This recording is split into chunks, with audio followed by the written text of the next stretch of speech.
Vamos al Señor. Señor, te damos gracias porque nos permitas estar en este lugar.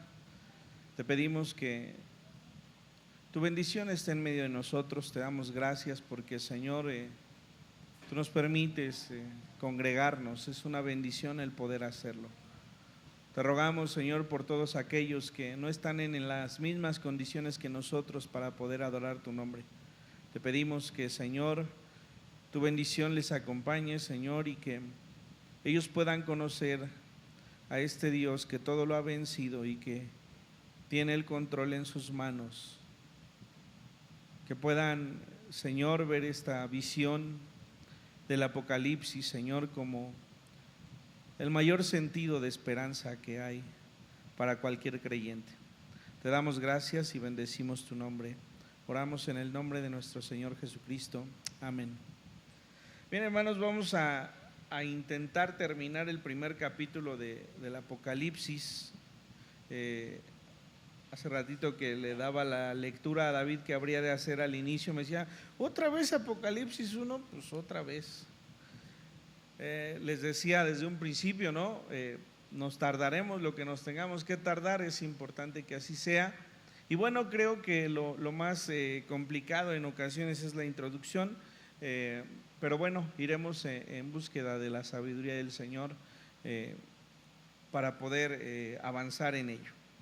Nos encontrábamos en los primeros versículos hablando de la revelación que el Señor Jesucristo había hecho al apóstol Juan. Y bueno, teníamos algunas consideraciones en estos primeros versículos. Pero vamos al versículo número 4. Leeré solamente los versículos del 4 al 6 y tendremos estas primeras consideraciones.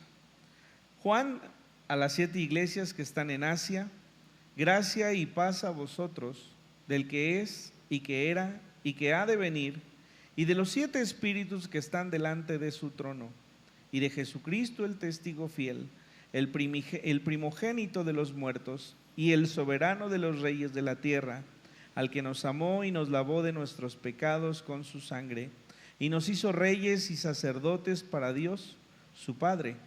A Él sea gloria e imperio por los siglos de los siglos. Amén. Dice ahí en la hojita que se les ha dado estos 3 versículos que son de suma importancia. Porque, hermanos, esto tiene que ver con la Trinidad del Señor. A veces no encontraremos algún pasaje que diga tal cual, hablando de la Trinidad. Pero en estos primeros versículos, lo primero que el apóstol Juan quiere dar a entender es que esta revelación viene directamente de Dios. Y directamente de Dios en sus 3 personas. Dice al principio de este versículo, del que es y que era y que ha de venir. Y esto es una referencia directa al Padre. Fíjense bien, las conjunciones gramaticales que son la Y, la O, la U, se utilizan empleándose de manera distinta, ¿no? Por ejemplo, no es lo mismo decir y que decir o. Yo puedo ser guapo o inteligente, ¿no? Es una cosa u otra, puedo estar muy feo, pero soy inteligente, según lo que estoy diciendo. Soy guapo o inteligente. En mi caso soy guapo y o inteligente. Son 2 cosas distintas. No es lo mismo decir una cosa u otra o decir esta cosa y esta otra. ¿Ok? Entonces, dice, del que es y que era y que ha de venir. Y en la hoja de Hechos les pongo esta Y con color rojo. Y es otra persona de los 7 espíritus que están delante de su trono. Empecemos por revisar la simbología que hay en el Apocalipsis. El número 7, creo que lo hemos escuchado en muchos lugares, habla de la perfección, habla de lo completo, habla de Dios.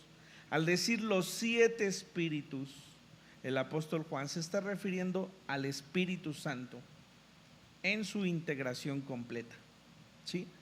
Entonces no es que haya 7 espíritus, es la perfección del Espíritu Santo. Entonces, primero, del que es y que era y que ha de venir, hablando del Padre, y de los 7 espíritus que están delante de su trono, y ¿sí?, de Jesucristo, el testigo fiel.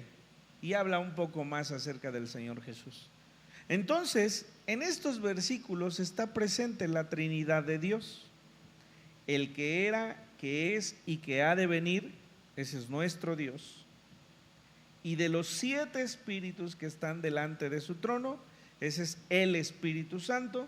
Y de Jesucristo, el testigo fiel, el primogénito de los muertos y el soberano de los reyes de la tierra. ¿Sí? Entonces lo primero que debemos ver son 2 cosas. El 7 se refiere a la totalidad, a la perfección. Y es importante que lo veamos, bueno, porque en los siguientes versículos se nombrará este número y hay una referencia a lo que es completo, a lo que es perfecto, ¿sí? Se refiere a todo. Entonces, es importante esta referencia. Y detengámonos en esa referencia del Señor Jesucristo. No porque los otros 2 no cobren importancia, por supuesto que tienen relevancia, lo veremos a lo largo de este primer capítulo.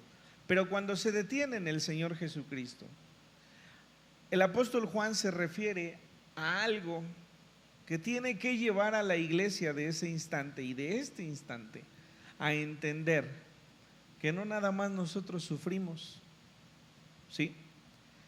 Ya les decía yo en los primeros 3 versículos que al hablar de testigo se refería al mártir.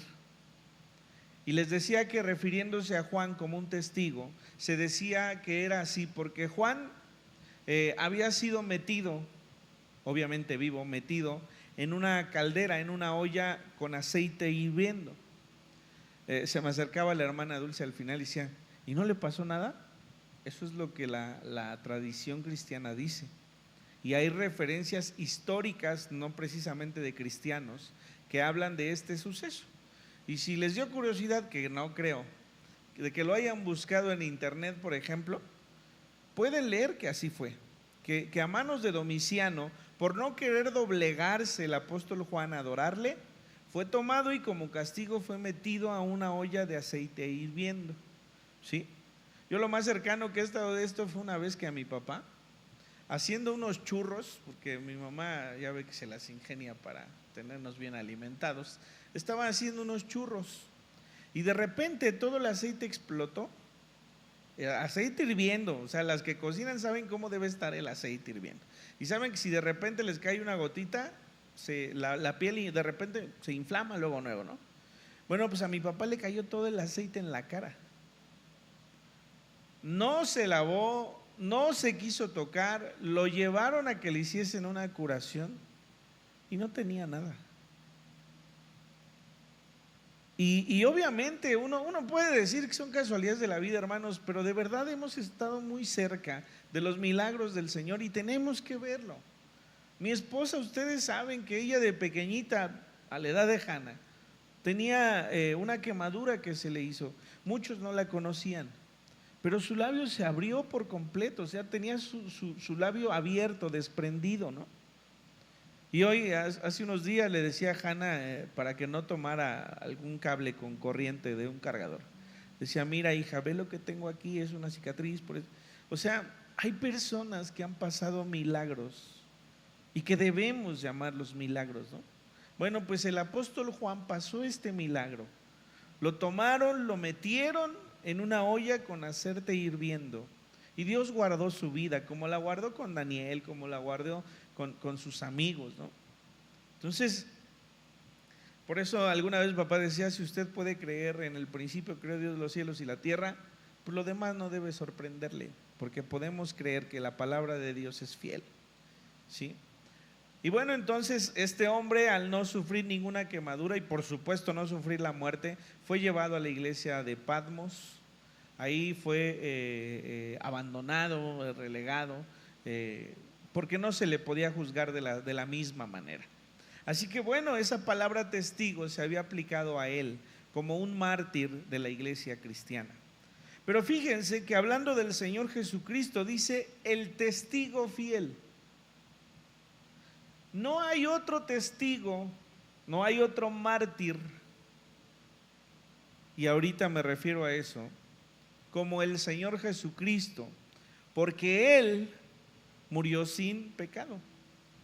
Por supuesto que entendemos que Esteban murió también, ¿no? Apedreado y castigado, y como un mártir, como el primer mártir de la iglesia. Solamente que el Señor Jesucristo lo hizo y resucitó. Esa es la diferencia entre uno y otro. Así que lo primero que está haciendo es decirle: hermanos, yo entiendo la situación que ustedes están viviendo. Y no solamente yo, nuestro Señor Jesucristo puede comprender su dolor, porque Él mismo es el testigo, es fiel, Él es el mártir fiel, ¿sí? Así que quiere brindar aliento a los que le escuchan. El primogénito de los muertos, Él fue el primero que murió por la causa o el evangelio. No fueron los apóstoles, Él fue el primero en dar su vida y en morir. Y el soberano de los reyes de la tierra, soberano es estar sobre, así que Él es el auténtico rey de la tierra, al que nos amó y nos lavó de nuestros pecados con su sangre. Fíjense bien cómo es importante ver que nos habla de un Dios que entregó su vida para redimirnos a nosotros. Hay un motivo por el cual fue el testigo fiel, y ese motivo es lavarnos de nuestros pecados con su sangre para hacernos reyes y sacerdotes con nuestro Dios. Su Padre, a Él sea la gloria e imperio por los siglos de los siglos. Amén. Así que bueno, esto es lo primero que el apóstol quiere dejar en la mente de todos aquellos creyentes que estaban siendo perseguidos. Vemos aquí abajo cómo habla del Padre, ya hicimos referencia a ello, al Espíritu Santo y al Hijo. Así que bueno, estos primeros 3 versículos nos dejan ver esto. Versículo 7: he aquí que viene con las nubes, y todo ojo le verá, y los que le traspasaron y todos los linajes de la tierra harán lamentación por él. Sí, amén. Es la esperanza de todos nosotros, es la mayor esperanza de todo creyente, que nuestro Señor Jesucristo vendrá. Si veremos esto estando vivos, es la mayor de las bendiciones. Si somos receptivos de su venida al estar muertos y al ser resucitados y traídos delante del Padre, es la mayor de las bendiciones. Así que vivos o muertos, la bendición del Señor sobre nuestras vidas, sobre la vida de los creyentes, es la misma. Así que bueno, esto es algo que debemos tener por cierto. Yo soy el alfa y el omega, dice el Señor, versículo 8, principio y fin, el que es y que era y que ha de venir, el Todopoderoso. Están sacando ahí en el Facebook algún video de la señora presidenta tratando de hablar de lógica, ¿no? Si esto es A y esto es B y entonces es lo mismo que esto, ¿no? Y le hacen burla porque dicen, no, la lógica no se le da mucho. Bueno, fíjense bien la referencia. En el versículo 4 dice de Dios Padre, del que es y que era y que ha de venir, ¿sí? Del que es y que era y que ha de venir como el Dios Padre. Y en el versículo 8 dice, hablando del Señor Jesucristo, yo soy el alfa y el omega, principio y fin, dice el Señor, el que es y que era y que ha de venir. Si Dios Padre es, el que era y que ha de venir, y Jesucristo es, el que era y el que ha de venir, son los mismos atributos que hacen a ambos, o que más bien nos hacen a nosotros saber que ambos son Dios. ¿Sí? Se habla de uno, se habla del otro, con las mismas características. ¿Sí? Es como como cuando en el Antiguo Testamento habla del yo soy, ¿no? Y hay una parte en el Nuevo Testamento cuando el Señor Jesucristo es presentado como ese yo soy. Es decir, son atributos que solamente Dios puede recibir y que el Señor Jesucristo está recibiendo. Versículo 9. Ahí en su hoja lo van a identificar como el número 1 o como la número 1 en romano. Y dice, Juan expresa 3 características de él mismo que busca mostrar a quienes han de leer esta profecía apostólica. Vamos a leerlos. Yo, Juan, vuestro hermano y copartícipe vuestro en la tribulación, en el reino y en la paciencia de Jesucristo, estaba en la isla llamada Patmos por causa de la palabra de Dios y el testimonio de Jesucristo. Yo estaba en el Espíritu en el día del Señor y oí detrás de mí una gran voz como de trompeta que decía. Vamos a esta parte. Yo, Juan, dice, vuestro hermano. Quiere decir, dice la hoja en el primer punto, que comparte la misma naturaleza humana, sus luchas, debilidades, glorias, esperanzas y triunfos. La palabra hermano quiere decir de la misma bolsa, de la misma placenta. A ver, cuando nosotros nos decimos hermanos, esto es lo que estamos diciendo. Yo soy de la misma naturaleza que tú. Yo he sido rescatado de la misma forma que tú. ¿Sí? Yo padezco las mismas situaciones que tú, pero también tengo los mismos triunfos que tú. Al decir esta palabra, hermanos, que es de la misma bolsa, se refiere que es de la misma madre, de la misma manera de haber sido gestado, de la misma manera de haber nacido. ¿Sí? Eso es lo que somos, hermanos.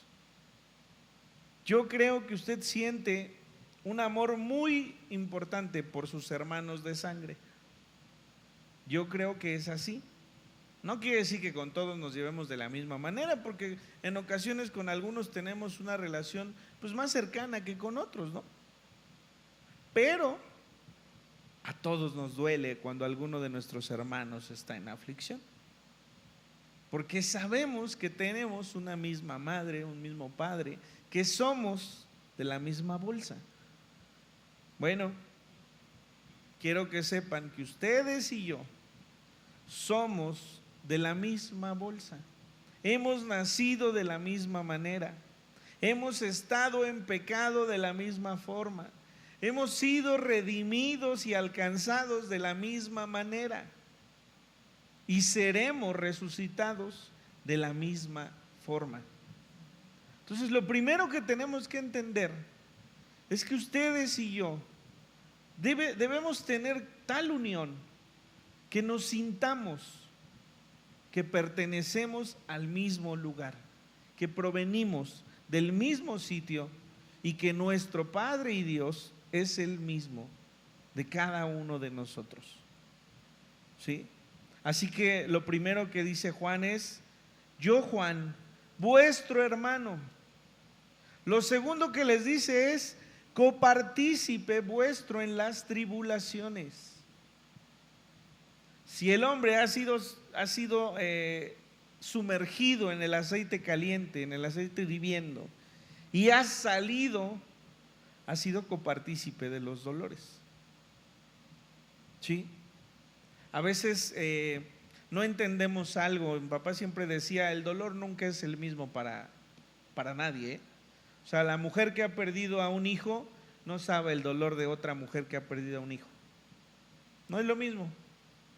No, por más que hayamos pasado la misma situación, no todos lo vivimos de la misma manera, no todos lo sentimos de la misma manera. Pero en este caso de la tribulación, Juan sí puede decir, yo soy copartícipe. No les estoy escribiendo de lejitos, ¿no? A ustedes que están sufriendo, yo desde acá es muy fácil decir confíen en el Señor, ¿no? A lo mejor alguna vez usted ha sentido eso. que está en una situación y que el pastor nada más le dice, vamos a orar, o confiemos en el Señor. Pues sí, pues como usted no está aquí, ¿verdad? No, Juan sí puede decir, soy copartícipe. He vivido en mí mismo la persecución, he vivido en mí mismo el maltrato, he vivido en mí mismo el ser testigo de Jesucristo. Se está poniendo en el mismo nivel que ellos al decir, ustedes están sufriendo por Domiciano, están sufriendo por la persecución, se preguntan dónde está el Señor. Yo solamente quiero que entiendan algo. Primero, el testigo fiel es el Señor. Él también murió. Él también fue maltratado y fue crucificado sangrientamente. ¿Sí? El segundo, que les escribe, es copartícipe. Yo también he sufrido lo que ustedes están sufriendo. Así que bueno, esta es la segunda parte que él les dice. ¿Y en qué es copartícipe? Primero en la tribulación. Dice tribulación, persecución por causa de Jesucristo. Inciso B, también es copartícipe del reino, esperanza de la fe, del triunfo del gobierno de Dios en el presente y en el futuro. Todos aquellos que participaron siendo testigos del Señor, también eran copartícipes de la gloria venidera. Y a lo mejor nosotros, hermanos, no entendemos esta parte, pero no hemos tenido que ser perseguidos ni maltratados y somos copartícipes de esta gloria que vendrá. No nada más era para aquellos que eran maltratados, era para todos los que creían, para todos nosotros que creemos. El reino del Señor está cercano a nosotros porque hemos decidido creer en nuestro Señor Jesucristo. Y en la tercera cosa que era copartícipe es en la perseverancia, fe que se expresa a través de largura de ánimo. Es bien complicado tener fe cuando la situación no parece ser en lo más mínimo óptima para nadie. Pero ahí es cuando la fe crece. Cuando alguno haya pasado una situación, ahí es donde la fe se afirma. ¿Sí? Nosotros podemos ver hoy a nuestro hermano Rafa aquí, parece que no tiene nada. Parece, pero es milagroso que él esté aquí y que esté de la manera en la que está. Ya se lo explicaron. Él mismo lo dijo aquel día cuando estuvo aquí. Alguno que entró por la misma situación ya no salió vivo. Y otro que estaba allí por la misma situación, la mitad de su cuerpo estaba paralizada. Y hoy nuestro hermano está y viene y va y está como si nada sucediera. Hoy ya entró con gorra, ¿no? Y sigue teniendo la sonda, ¿no? Eso es peligrosísimo. Pero en aquel momento, cuando tuvo que estar allí en el hospital por esos largos días, porque son largos los días en el hospital, ¿verdad? Cuando yo pude hablar con él, yo pude ver en su testimonio al hablar su fe intacta, su fe que lo sostenía y que lo sostiene hoy. Es así. Y no podemos experimentar esta confirmación de fe si no pasamos por las pruebas. Pero en medio de las pruebas debemos ser copartícipes en el sentido de decir la fe se expresa a través de la largura de ánimos. El Señor tiene todo en sus manos, siempre lo ha tenido todo en sus manos. Si algún cercano muere, está en sus manos. Si algún cercano es asesinado, y me voy a los extremos, ¿no? Sigue estando en sus manos. ¿Sí? Si tenemos dificultades y dolores y tristezas, nunca ha dejado de estar en sus manos. Nunca. Así que bueno, el apóstol deja clara esta parte. Yo soy su hermano, yo Juan, vuestro hermano, y copartícipe de vuestro en las tribulaciones, en el reino y en la presencia de Jesucristo. Estaba en la isla llamada Patmos por causa de la palabra de Dios. Había un motivo para estar ahí: la palabra del Señor, el Evangelio y el testimonio de Jesucristo. Había dado su vida para predicar de la palabra, por eso había rehusado a adorar a Domiciano, y entonces pues su castigo era permanecer en esta isla. Ya después que Domiciano muere, entonces él puede salir de esta isla, y pues la tradición nos muestra que murió de viejito, ya no fue asesinado, sino que sus días terminaron bajo la soberanía de Dios en el momento que estaba dicho. Yo estaba en el Espíritu. A veces no nos queremos meter en estas complejidades del Espíritu Santo, ¿no? Lo cierto es que el Espíritu Santo es Dios, así que Él es soberano, así que Él sabe las maneras y las formas en las que habla a su iglesia, ¿sí? No hablo de las manifestaciones, aunque hay manifestaciones que por supuesto provienen de Él, pero que son más profundas, ¿no? Dice esta porción: yo estaba en el Espíritu en el día del Señor. Todos los comentarios que leí, no solamente, y hago la aclaración de algún predicador pentecostal, también de predicadores de denominaciones como presbiteriana o como la bautista, reconocen que Juan fue tomado en el Espíritu Santo y metido en el Espíritu Santo, por decirlo de alguna manera. O sea, fue llevado. No es que estaba soñando, no es que estaba alucinando. Las palabras que se utilizan en este pasaje son literalmente que fue tomado y fue puesto en el día del Señor. Vamos por favor a la cita que les pongo aquí en 1 de Corintios 2.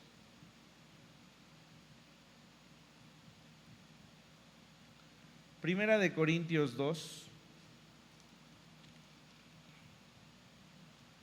en los versículos del 10 al 16.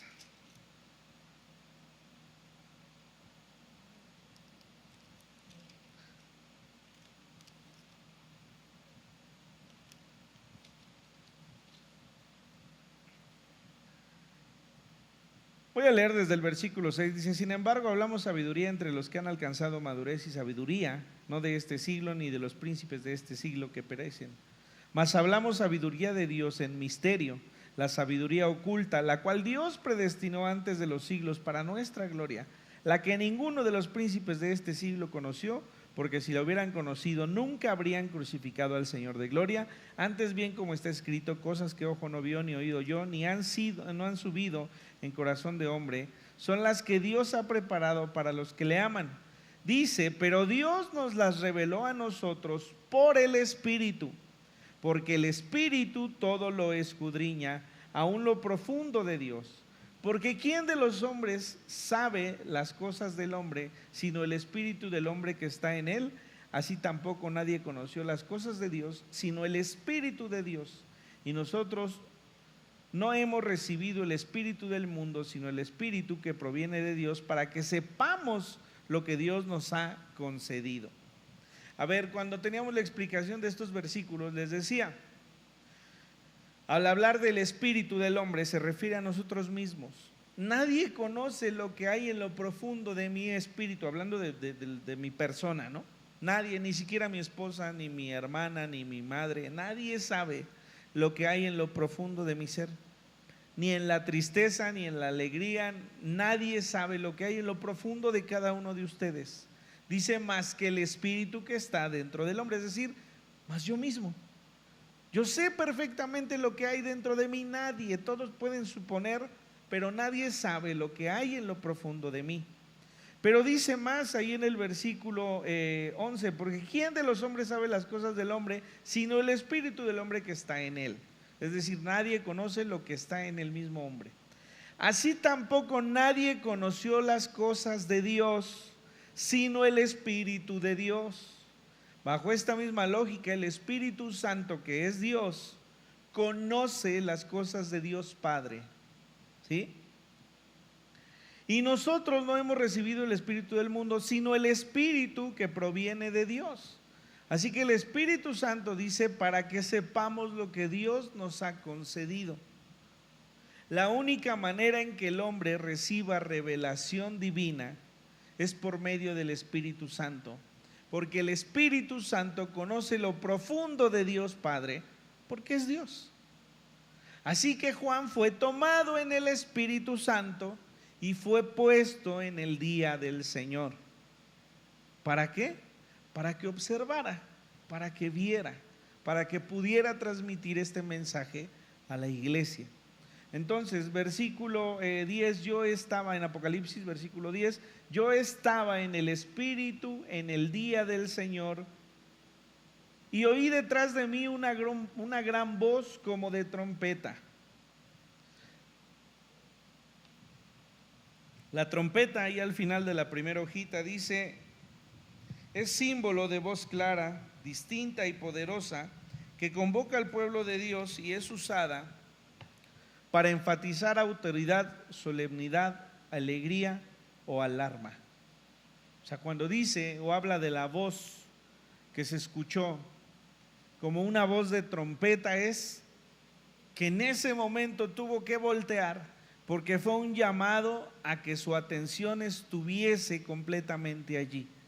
Una voz de autoridad, una voz fuerte, firme, ¿sí?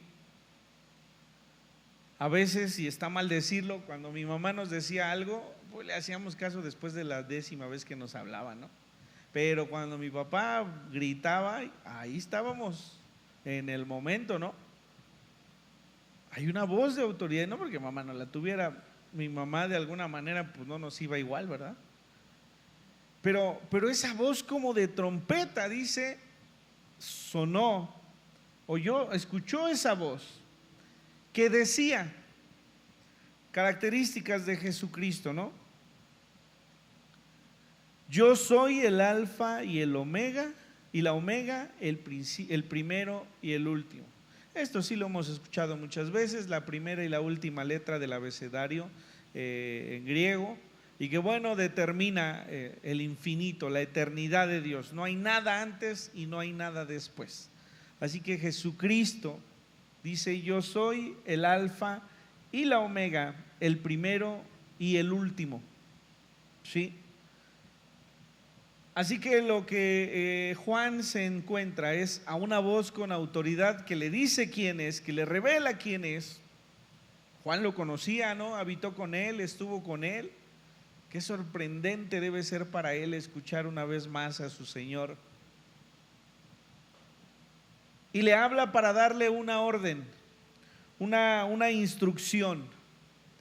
Escribe lo que ves, escribe en un libro lo que ves, y la segunda parte, envíalo a las 7 iglesias que están en Asia: a Éfeso, Esmirna, Pérgamo, Tiatira, Sardis, Filadelfia y la Odisea. Cuando el Señor habla, hermanos, nosotros tenemos que obedecer. A lo mejor no tendremos estas experiencias sobrenaturales, ¿no? No seremos tomados y llevados al día del Señor, pero nos ha hablado mucho y nos ha hablado firmemente y nosotros hemos rehusado a obedecerle. ¿Es así? Ejemplos muchos, ¿no? Como hombres no hemos sabido ser los sacerdotes de nuestro hogar. No hemos dirigido a nuestra familia a sus pies, ¿sí? Como mujeres no nos hemos sometido al varón. Es que si lo conociera, hermana, usted tampoco se sometería. Bueno, dígale al Señor, no, ahí dice. Entonces, todas las excusas que pueda tener, haga una oración y atrévase a decírselas al Señor, ¿no? Como hijos no hemos honrado a nuestros padres.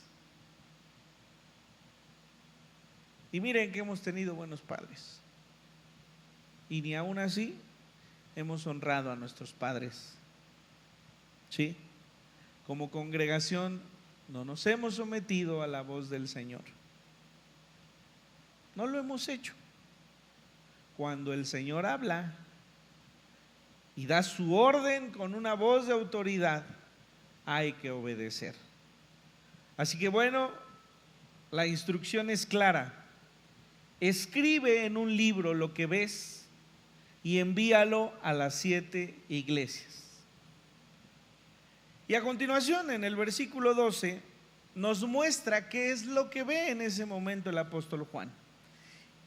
Y me volví para ver la voz que hablaba conmigo, y vuelto vi 7 candeleros de oro. Los candeleros en el Antiguo Testamento fueron nombrados en 2 situaciones en una misma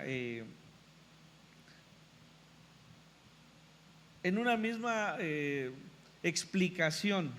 El candelero se refiere al pueblo de Dios, a la iglesia. En el momento en el tabernáculo, el candelero era puesto en el lugar santísimo, obviamente estaba encendido, así que era lo que alumbraba el lugar, ¿sí? Pero era llenado de aceite, era lleno de aceite el candelero para poder servir. Y en Zacarías, en el capítulo 4, ustedes pueden ver esto. Vamos ahí a Zacarías. Ha regresado gran parte de los que habrían de regresar, y me refiero así porque de todos los que se fueron, volvieron muy pocos, pero de los que habrían de regresar, pues casi ya habían regresado todos del cautiverio. Así que en el capítulo 4 se había ordenado ya por muchos años el reconstruir el templo, el reconstruir la ciudad para que la gente habitara. Pero dice que hay una visión para este hombre. Dice el versículo 1 del capítulo 4: volvió el ángel que hablaba conmigo y me despertó como un hombre que es despertado en su sueño, y me dijo: ¿qué ves? Y respondí: he mirado, he aquí un candelabro todo de oro, con un depósito encima, y sus 7 lámparas encima del candelabro, y 7 tubos para las lámparas que están encima de él, y junto a él 2 olivos, el uno a la derecha del depósito y el otro a su izquierda. Proseguí y hablé diciendo a aquel que hablaba conmigo: ¿qué es esto, Señor mío? Y el ángel me hablaba conmigo, respondió y me dijo: ¿no sabes qué es esto? Y dije: no, Señor mío. Entonces respondió y me habló diciendo: esta es palabra de Jehová a Zorobabel. Zorobabel era el que había regresado dirigiendo al pueblo, siendo el sacerdote en medio del pueblo, que dice: no con ejército ni con fuerza, sino con mi espíritu, ha dicho Jehová de los ejércitos. ¿Quién eres tú, oh gran monte, delante de Zorobabel? Será reducido a llanura. Él sacará la primera piedra con aclamaciones de gracia a ella. Vino palabra de Jehová a mí diciendo: las manos de Zorobabel echarán el cimiento de esta casa, y sus manos la acabarán, y conocerás que Jehová de los ejércitos me envió a vosotros. Así que esta es la visión. Hay un candelabro con 7 que ya se me fue la palabra. Sí, con 7 brazos, que es alimentada por 2 olivos. El olivo, de ahí proviene la aceituna, y de la aceituna el aceite, ¿no? Y el aceite es símbolo del Espíritu Santo. Así que es derramado este aceite para que esta lámpara se mantenga encendida. Y dice: no es con espada, y hasta no sabemos el canto, ¿no? No es con espada ni con ejército, más con su Santo Espíritu. Hemos hecho la lucha mal, hermanos. Sí, la lucha con nosotros mismos es con el Espíritu Santo de Dios. Pastor, es que llevo tantos años y tanto tiempo y nada más no puedo vencer esto. Sigo pecando delante del Señor de esta forma. Es que no es con propia voluntad. Es que no es con que digas hoy sí. No, es con su Espíritu. Así que bueno, el candelabro representa al pueblo. Y este pueblo era alimentado por el aceite que se derramaba sobre ellos. ¿Sí? Así que cuando vamos al Apocalipsis y nos encontramos que había un candelabro que había 7 candeleros de oro. Vuelvo al 7, el 7 es la perfección, es la unión, es la unificación, es decir, a toda la iglesia. El candelero, el candelabro, representa a la iglesia de Dios, ¿sí? ¿Cómo sabemos que es a toda la iglesia en su perfección? Por el número, por el 7, ¿sí? Así que bueno, este candelero es el que estaba allí presente. Así que en el momento en el que Juan voltea, dice el versículo 12: y me volví para ver la voz que hablaba conmigo, y vuelto vi 7 candeleros de oro, 7 candeleros que representan a la iglesia del Señor. Y en medio de los 7 candeleros, a uno semejante al Hijo del Hombre, vestido de una ropa que llevaba hasta los pies y ceñido por el pecho con un cinto de oro. Allí estaba el Señor Jesucristo vistiendo las ropas sacerdotales, las ropas con las cuales había presentado el sacrificio para el perdón de pecados. Ahí en medio de la iglesia estaba el Señor con esas vestiduras que reflejaban no solamente pureza, sino que era el indicado para ser el intermediario entre Dios Padre y esta iglesia.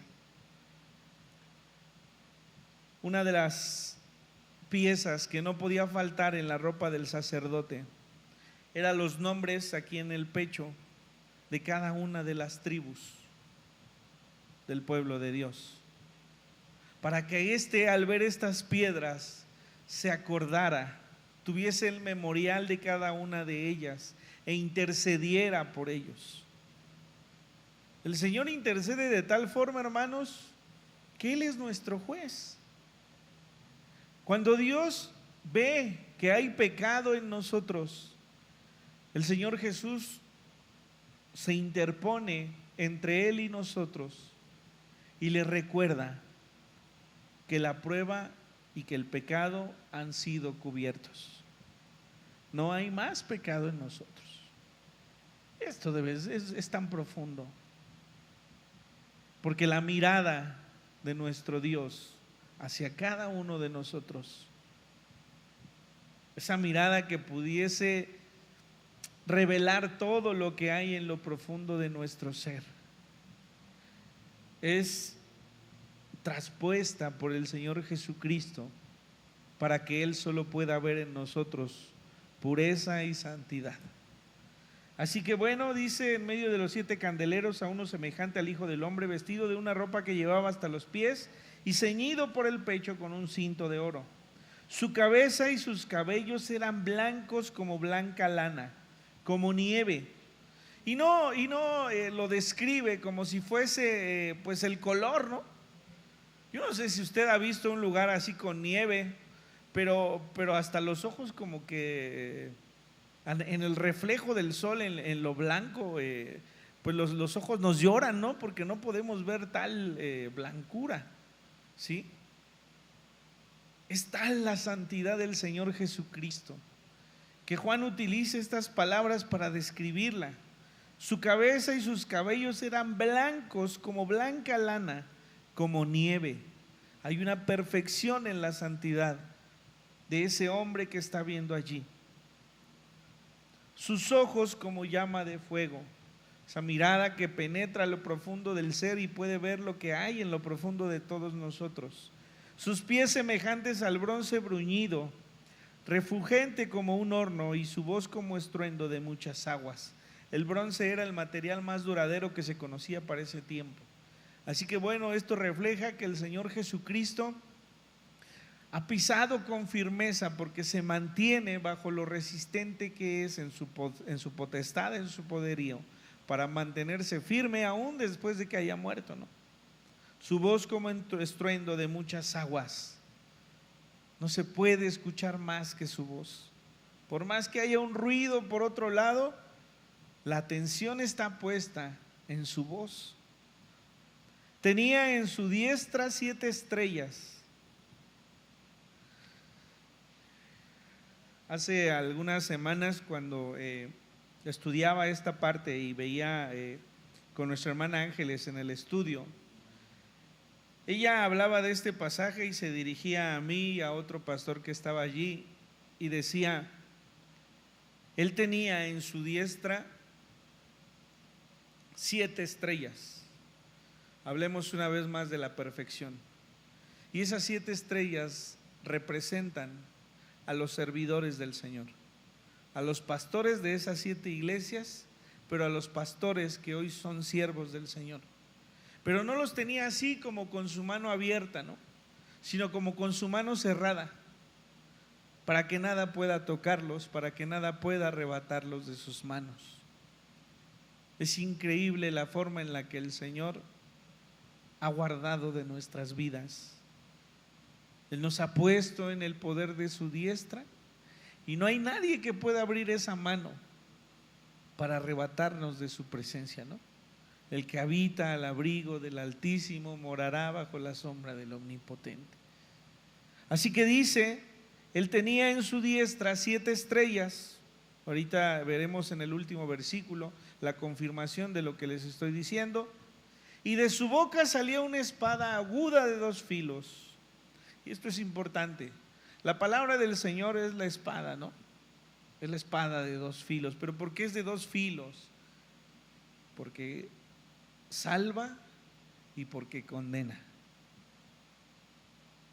Yo quisiera de veras que esto lo entendiésemos muy bien. El Evangelio no solamente salva, también condena. Y si nosotros tenemos seres queridos, deberíamos desesperadamente buscar que ellos escuchen, porque el Evangelio no solamente salva, también condena al que no cree. Y dice, y su rostro era como el sol cuando resplandece en su fuerza. Maravilloso, indescriptible, lo que el sol hace cuando está presente es indescriptible en lo que nosotros podemos ver día a día. Y dice, cuando le vi, caí como muerto a sus pies. Hay un canto, ¿no?, que dice, puedo imaginarme ¿qué pasará cuando esté en tu presencia, ¿no? Y el canto dice, podré cantarte, caeré de rodillas. Pero dice Juan, cuando le vi, caí como muerto a sus pies. Yo creo que en nuestra mente no está dimensionado quién es nuestro Dios. Porque si estuviese dimensionado quién es nuestro Dios, nuestra vida sería otra. Nos escondemos desde niños de nuestros padres, ¿no? O de nuestros hermanos mayores, de los hermanos de la iglesia. Pero no hemos dimensionado que nuestro Dios está en todas partes y que su mirada, como veíamos hace un momento, es como con esos ojos de fuego que buscan en lo profundo de nuestro ser. Yo creo que no hemos dimensionado quién es Dios porque nuestro comportamiento aquí en el templo no le honra. Y estamos ante su presencia. Yo creo que así es. Y esto debería llevarnos, hermanos, a vivir nuestra vida cristiana de una manera que de verdad notara o se hiciese notar quién es el que habita en nosotros. Juan cayó como muerto delante de él. El apóstol Pablo, en el camino a Damasco, cayó de rodillas delante de Jesucristo y fue cegado. Cuando nosotros entendamos quién es nuestro Dios, quizá busquemos ser buenos hijos de Dios, aquí o en el lugar en el que estemos. ¿Qué pasará cuando estemos con Él? No lo sé. Quizá hasta ese momento podamos dimensionar quién fue el que nos salvó, quién fue el que dio su vida para que nosotros no muriéramos. Así que reflexionemos, preguntemos al Señor: Señor, ¿quién eres? Déjanos verte, ¿no? Déjanos conocerte, déjanos buscar de ti, Señor, para poder honrarte, para poder comportarnos como es digno de ti. Dice: caí como muerto a sus pies, y Él puso su diestra sobre mí, diciéndome: no temas, yo soy el primero y el último. Fíjese cómo, y es de reconocerse, Juan, por supuesto, había estado con el Señor Jesucristo, pero con ese mismo estaba postrado, estaba tirado como muerto. Así que el Señor Jesucristo con amor se acercó a él: no temas, yo soy el primero y el último, y el que vivo y estuve muerto.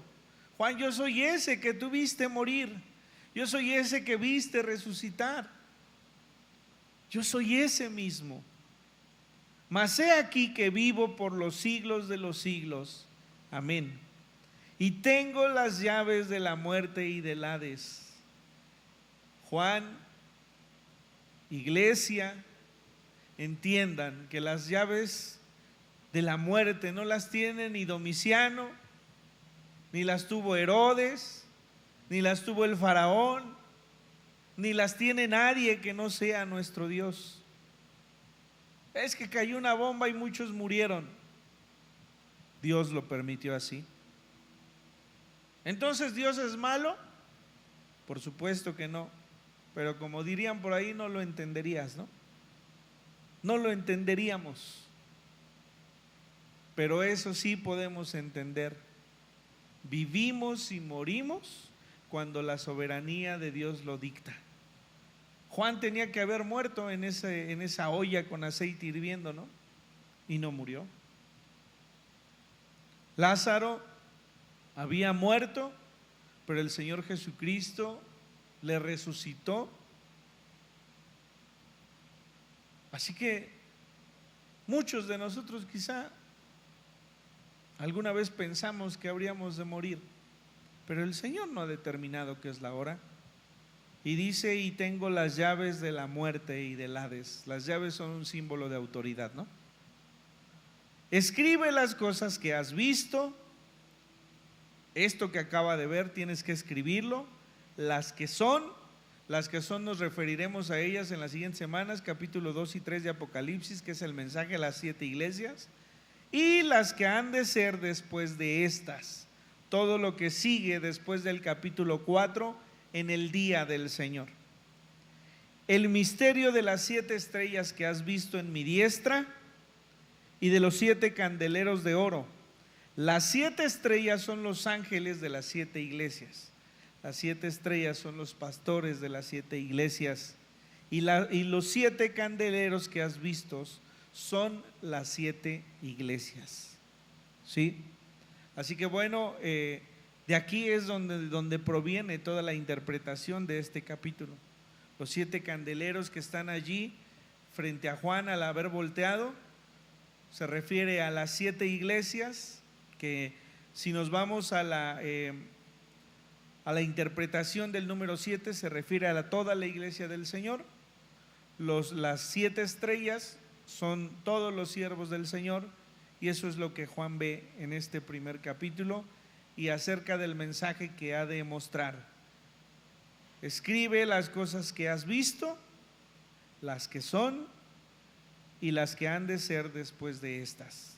Ese es el bosquejo de este Apocalipsis. Las que has visto, que es esta primera visión que Juan ha estado para poderlo ver de manera presente. Los mensajes a las 7 iglesias: Éfeso, Esmirna, Pérgamo, Tiatira, Sardis, Filadelfia, Laodicea, y las cosas que serán, las cosas que habrán de venir en el día del Señor. Vamos a orar.